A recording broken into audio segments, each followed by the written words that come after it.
welcome to Peninsula Backstage, the show that looks inside local live theater and talks about upcoming productions that you can go see. I'm Nina Perry, and I'm your host. The psychological thriller The North Pool by Pulitzer Prize finalist Rajiv Joseph premiered here in the Silicon Valley in 2011, and it's returning to the Bay Area as part of the Second Stages series at the Dragon Theater in Redwood City. The North Pool is running at the Dragon Theater from June 23rd through July 16th.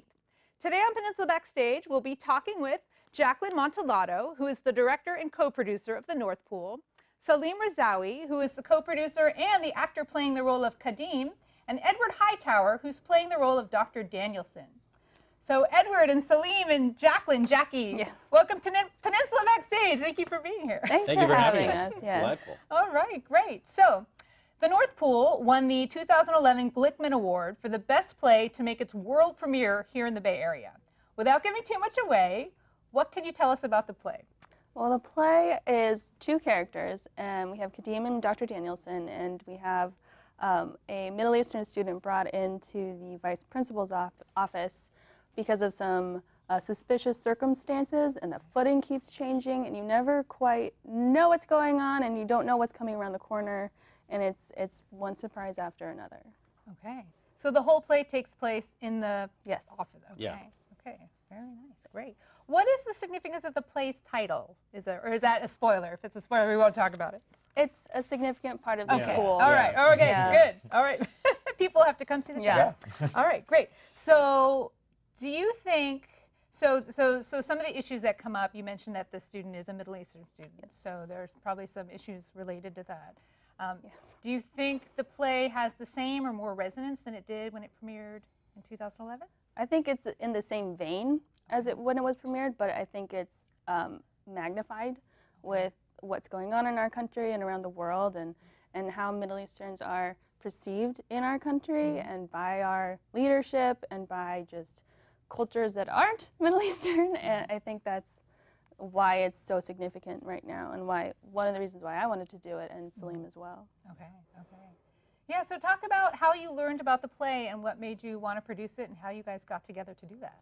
I've always been a big Rajiv Joseph fan, and I've read most of his plays, so I just read this one too. And when the opportunity came to apply to the Second Stages production or program, I picked this play because it made a lot of sense as far as like if I was going to be directing and producing. It was a smaller scale play, and I wanted to do a Rajiv Joseph play. And just with what the play is about and the content of the play, it just made so much sense to produce this play at this moment. And I actually applied on my own, as did Salim, so I'm going to let him talk about his process. So you played independently? Yes. We did. We applied independently. I actually was doing research as an actor for monologues for my repertoire, and a friend suggested look into Rajiv Joseph's works, and I found this book, this play, and I read it, and I read it in one sitting because I couldn't put it down. And I knew I had to do something with it, and I found the opportunity with Dragon, and I applied independently, as she said. And they do this every year, but we happened to apply at the same exact time. Yeah. And we didn't know each other before applying. Okay. We had never met. And we had to propose our passion project, and this was both of our passion projects, and they decided, well, how do we put these two together and make it work? Yeah, so Karen, who's one of the directors of the program, she knew both of us beforehand, so she said that I think you guys would work really well together, and it's been great. Yeah. We call it an arranged marriage. Yeah. A successful one. All right. Yeah. And Second Stages is an opportunity for independent producers to mount a show at the Dragon Theater. Yes. Yeah, the Second Stages is an opportunity to put your foot in the door as a producer, and so Dragon provides you with all the tools and resources and how to produce a show, and their end goal is now you can produce a show, or now you know that you don't ever want to produce a show. All right. So Edward, how did you get involved with this project? I woke up in a bathtub full of ice with a note saying, "Your kidneys are gone." And his phone number was on the note, and he said, "If you want them back, you have to be in the play." And I said, "Yes, okay, I want my kidneys." So you didn't have to audition? I did have to audition, actually. So Salim and I worked together in an improv dinner show called The Dinner Detective, and I think he just wanted me for the role. Is that correct? Yeah, so in The Dinner Detective, there's multiple roles, and there's two detectives who work opposite each other as co-detectives, and Edward and I are constantly co-detectives, and we just have a really good chemistry, and I figured who better to be on this project with, and I asked him to audition, and here he is. I asked to read the play, and I read it in one sitting, and I immediately was like, I want to be in this play. How do I get in this play? I will walk over hot coals to be in this play. Seriously, where are the coals? How soon do I need to be there? And so he auditioned for Jackie, and I liked him. Yeah. All right. Very good. Very good. Yeah. Cool. All right. So then you have worked together before. So how does that make it easier, or in some cases harder, to work together on this play now? Well, we have a good shorthand, Okay. Yeah. We understand each other's process. We work well together. Because we first worked together in an improvisational setting, we can make eye contact across a room and communicate pretty quickly, this guest is about to attack you with a knife or whatever. So That's not a part of our play. no, it's not a part of our play. No. but we are in tune with each other is what we're going with. Yeah. They take good care of each other on stage, which is really important because there's only the two of them there. If one of them goes up, the other one has to catch them. So Okay. I think having Goes that up meaning base- forgetting a line or yes, something. Okay.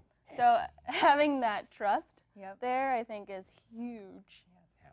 There's a Okay. lot that we didn't have to work on because they came in knowing each other. Nice. Yeah, All right. it really helps.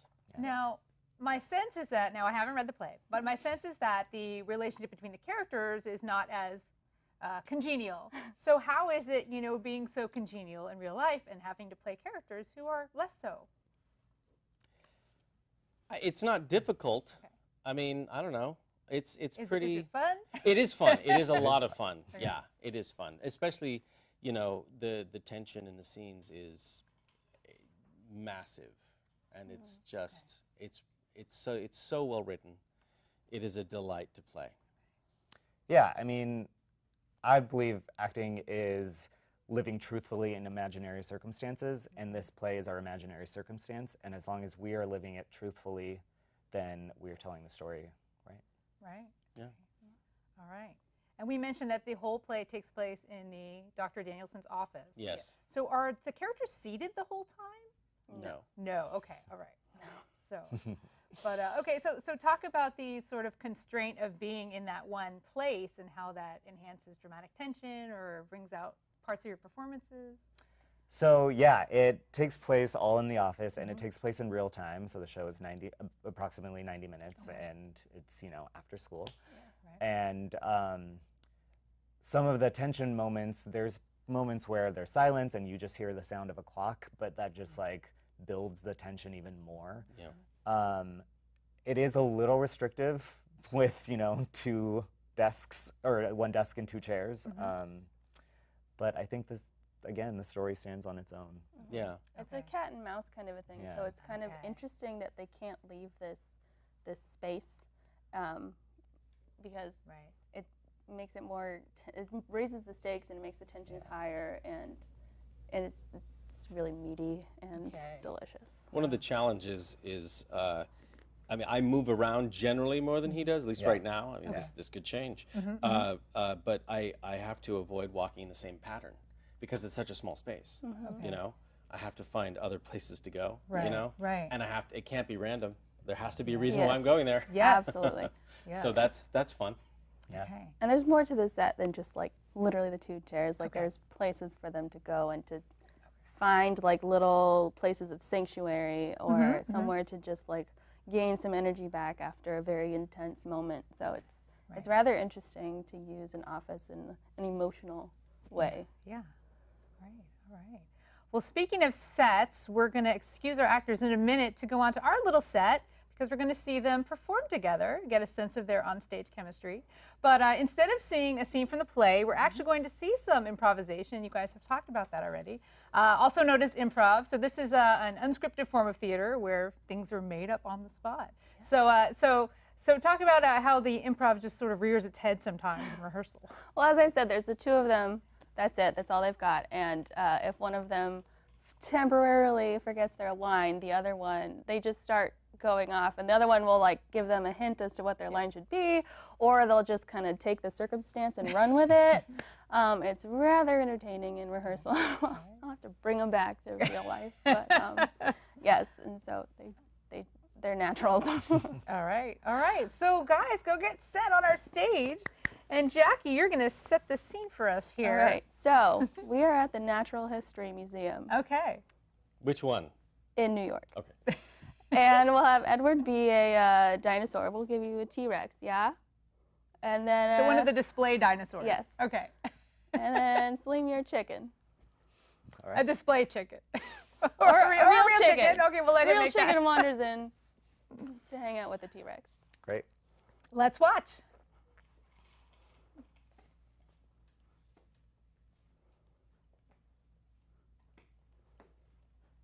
Hello. Hi. Can you look at me? I'm not really supposed to move. It freaks the kids out. What kids? There's no kids here. Well, there will be. There's a class of 4th graders in the next room. I'm not supposed to really move much. But if you move, then it can really freak them out. Yeah, I know. That's not really my goal here, because I'm stuck to these cables, and if I move, they fall, people get hurt, and I mean, contrary to popular opinion, I'm very gentle. I'm a very gentle T-Rex. I'm a lowercase T-Rex, really. A lowercase T-Rex? Lowercase, yes, I am. Then that must mean I'm a baby T-Rex. You are, in fact, a feathery, tiny, delicious little T-Rex. Why would you say delicious? Because you're not much more than a morsel for me. I mean, I could chomp you up into little bits, but I won't, because I don't do that anymore. I went through a 12-step Anymore? No. You don't do it anymore? Nope, not anymore. It's been a couple million years since I ate anything at all, actually. Getting kind of hungry. Okay. Well, what would you like to eat then? Chicken. But I'm not going to do it. I am Nope. not going to do it. I am not going to eat the chicken. I'm not going to do it, because that would be wrong. That would be wrong. What if you ate some eggs? Are you going to lay some eggs? I could. You're a girl chicken? Maybe. You know, it's been a long time since I've eaten a chicken, and there's other things that haven't happened in a long time, too. I'm a lonely T-Rex. Yeah, but you're a rather large T-Rex. That's true, that's true. And I'm a baby chicken. Oh, ew. Yeah, I know. Are you in an egg? I can't really look at you. Well, I told you to move and you didn't do it. Oh, God. Why are you moving out of my line of sight? That is not fair. That is not fair. You realize, oh, God. Oh, wow. Oh, yeah, it's like it's like home chiropractic. Yeah. I feel a little better. Feel better? Oh, whoa, Yeah. whoa, whoa, whoa, whoa, whoa, whoa, those cables. I do not. Whoa. Wow, it's like Pinocchio and a weird kind of a dinosaur-y Pinocchio. You Well, I got don't no know. strings. I don't know how I know about that as a dinosaur. How do I know about Pinocchio? I'm not really sure. Because of the TV that is projected over there. Oh, right, yeah, here in the Natural History Museum. Yes. Exactly. Yeah, for when they need to distract the Exactly. 4th graders. That's good, Yeah. because sometimes I move. Yeah, It's a problem. it is. Are you hungry? I am hungry. Let's go to the cafe. Okay. Okay, All awesome. right. Here we go. All right, thank you to Edward and Salim for giving us a sneak peek into the possibilities of two-character theater. Now Thank that you. was all made up. Yeah. All improvised. So, I mean, could that be like further from the content of this play? I mean, is there anything about that scene, like, or your interaction that's like, you know, related to how you guys are working together on this His production? physicality is very chicken-like in the play. Yes. Very. Very chicken-like. People keep trying to brine him, actually. It's weird. And he's very stiff in the show. So Oh, very interesting. There's a joke that I'm not going to make, I but know. thank you. I'll be here all week. I will All not. right, all right. It's above my neck. Good job. All right, so, you know, this play is a thriller, and that means there are secrets that will be revealed. Now, as the actors, you know the secrets. The audience do not know the secrets yet. So what, you know, how is this accomplished where you know what's going on from the moment the curtain goes up, but you have to, you know, keep things concealed for as long as necessary? Well, I think it's the age-old, like, even if it's not a thriller, there's always things that the audience doesn't know about at the top of the show, what they're going to learn about at the end, Yeah. because otherwise there'd be no drama. But you can't play the end of the play at the top of the play. It's regular, everyday theater. Yeah, it goes back to what I said before about just living truthfully in the moment. Yeah, and if you just live truthfully every time you do it, then you discover new things each time. Okay. And we have an arc, you know, we begin at point A. Yes. And we end in some other alphabet depending on where we go emotionally and physically and so on. So if you start in the right place and you know where you're going and you run with life or death stakes. Yeah, yeah. Fun stuff. Great. So in rehearsal, I mean, this is a one-act play. You said it's about 90 minutes running time. Did you start working from the beginning and going to the end, or did you pick out certain scenes to focus on first? How did that all No, we'll start at the beginning and we'll get to the end. Okay. And then, like, I've got a work list that will work tomorrow, so we'll just take out little sections. Okay. The other day, we just ran a few pages a few times, and we moved on to the next few pages a few times. And, it's just whatever they need to get the feeling right and their lines and everything, blocking down, so that they're ready to go. Okay. There's a lot of little wrinkles that need to be ironed out. Okay. So a lot of his dialogue, he is repetitive.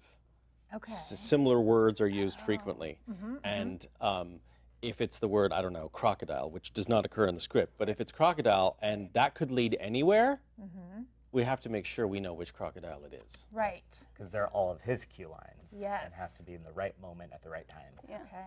Okay. All right. Yeah. So, what can you tell us about your characters without giving too much away? Without giving too much away. Well, Khadim is a Middle Eastern student who is newer to this school, and he does not quite belong. Okay. I'll just leave it at that. Enough said. All right. Yeah. All right. And how about Dr. Danielson? Dr. Danielson is he is a bachelor in his 40s, recently bachelor, well, within a year actually. Okay. But he's a driven man, precise, good with numbers, obsessive, I would say. He's a man of principle. He is a man of a principle of principle. Yes. But he really is. He really is a man of principle. He is a principled individual, which is nice. And he believes that he is doing the right thing. Right. Right. Yeah. Yeah. Okay. Okay. What sort of preparation or research did you guys do to prepare for these roles? And is filling out the character's backstory, is that something that you had to do? Just kind of where their lives were before this moment? Well, the nice thing is, Rajiv Joseph is such an amazing writer that he gives you everything in the script. Okay. You know, there's stuff you can embellish and stuff you can add more to and so on, but it's everything you need to know is there, which is nice. Do you find that? Yeah, I agree. Everything I need to know is really in the script and in the text mostly. But also, just as I do approach any show, I always have those thought process in mind of like, what happened right before this, and what's going to happen right after this. And it's not something that I like super study or do, but it's just something I am constantly thinking about. Because that also affects our characters and them being in the moment. Okay. These sorts of questions, it becomes like, for actors, the standard operating procedure. It's like a program that runs silently in the background. Right. When a play is well written, you read it, and it answers the questions for you, which is, I want to shake his hand. Yeah. Hopefully. That'd be cool. That's the goal. That'd be nice. All right, all right. So tell me what you like about the one-act format. And you mentioned the play happens in real time versus something like a 2-act or a 3-act. Well, when I read it, that was something that stood out to me, was it being the 1-act. It's just, the suspense is there, and you know that something has to happen soon because the show's not that much longer. And there's constantly different loopholes that you throw you on, different circumstances that we talked about. And it's just different than a 2-act show where you get a break and there's a nice happy medium, or there's like a big conflict in the middle, where this is the conflicts are kind of all over the place and they're not really resolved all the way. Okay. Okay, great. Very nice.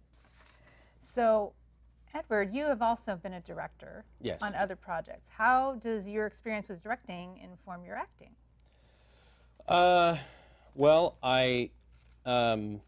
it's sort of an economical approach, not financially, but with like energy and time. I like to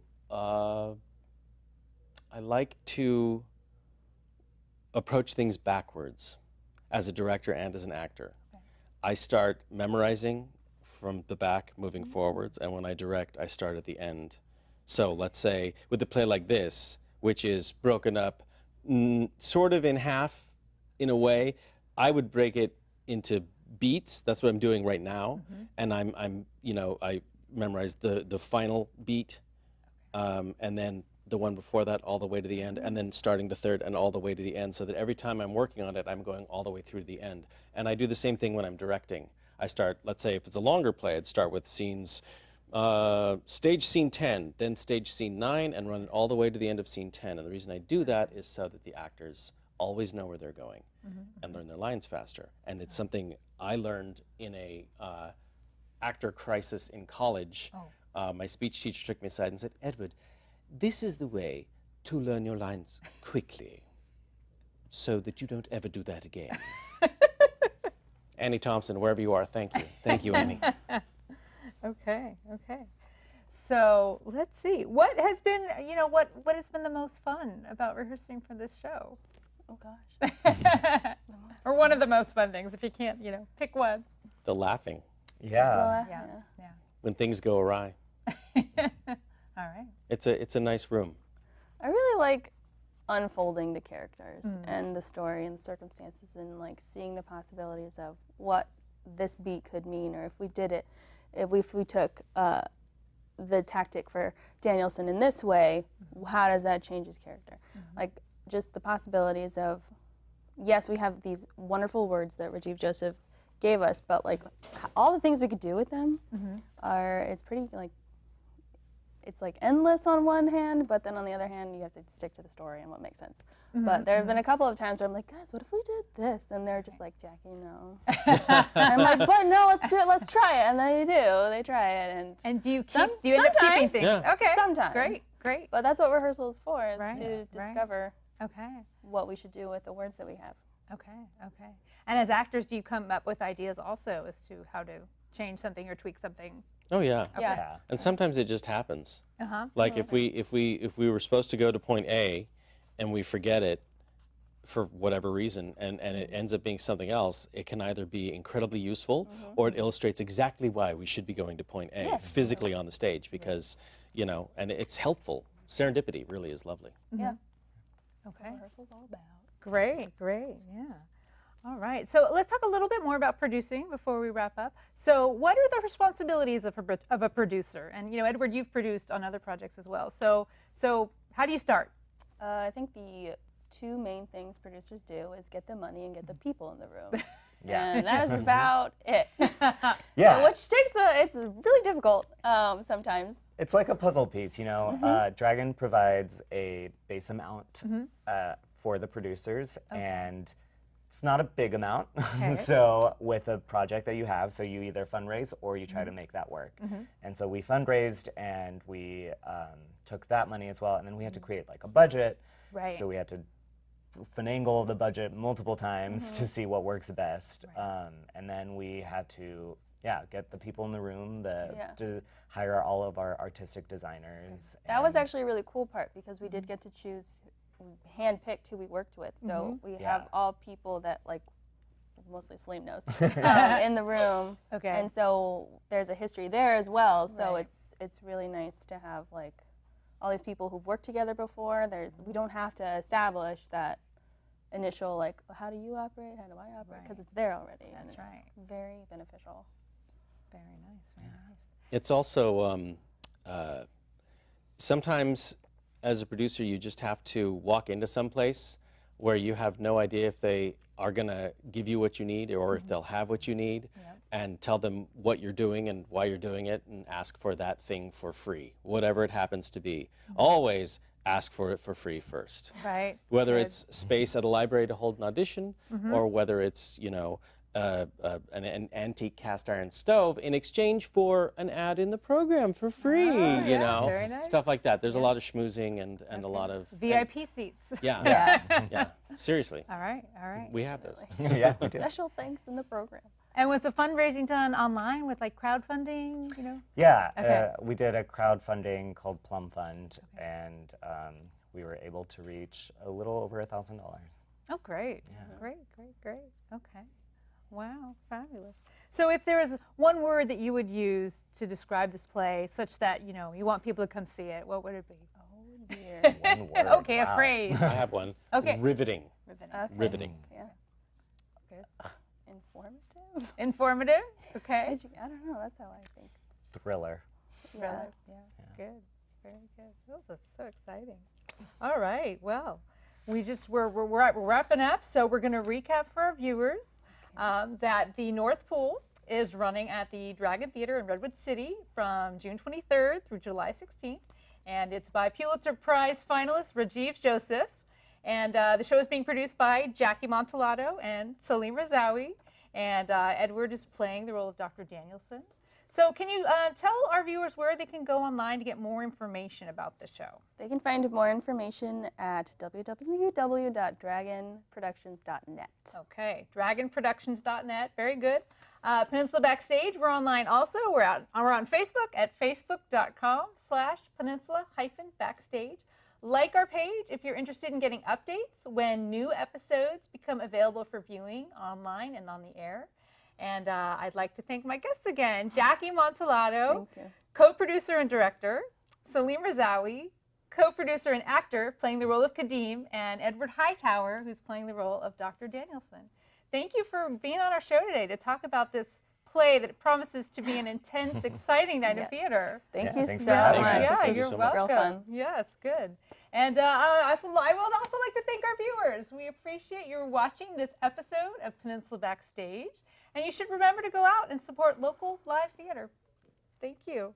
Guys, great. Thank you. Good job. Thank you. Watermelon.